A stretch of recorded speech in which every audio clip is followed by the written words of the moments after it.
back then, yeah. Those were simpler times, I think. I just feel like we may be going back to that, by the way. But in a way, good, because when I read things like the foundations of capitalism are shattering, I'm like, maybe we need that. Maybe we need some time where we're walking around with a donkey with pots clanging on the sides.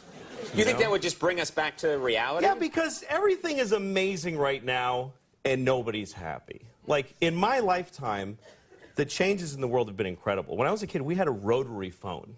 We had a phone that you had to stand next to, and you had to dial it. Yes. You realize how primitive? You're making sparks in a phone, and you actually would hate people with zeros in their numbers because it was more.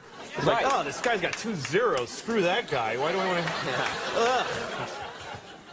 And then if they called and you weren't home, the phone would just ring lonely by itself.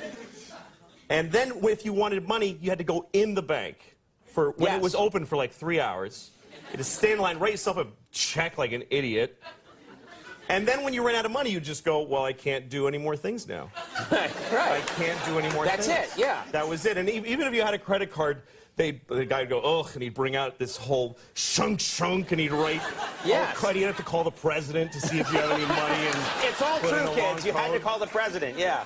It was ridiculous. Yes. Do you feel that we now, in the 21st century, we take technology for granted? Well, yeah, because now we live in an amazing, amazing world, and it's wasted on the crappiest generation of just spoiled idiots that don't care, because this is what people are like now. They got their phone, and they're like, it won't.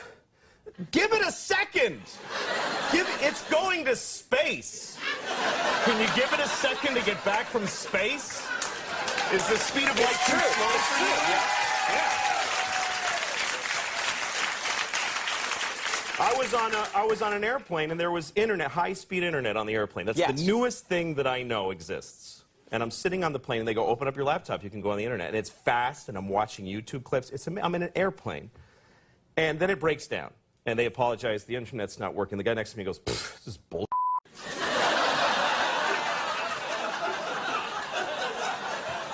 Like, how quickly the world owes him something he knew existed only 10 seconds ago. Right.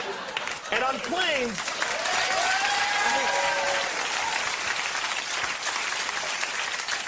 flying is the worst one, because people come back from flights and they tell you their story. And it's like a horror story. They act like their flight was like a cattle car in the 40s in Germany. That's how bad they make it sound. Right. They're like, it was the worst day of my life. First of all, we didn't board for 20 minutes. Right.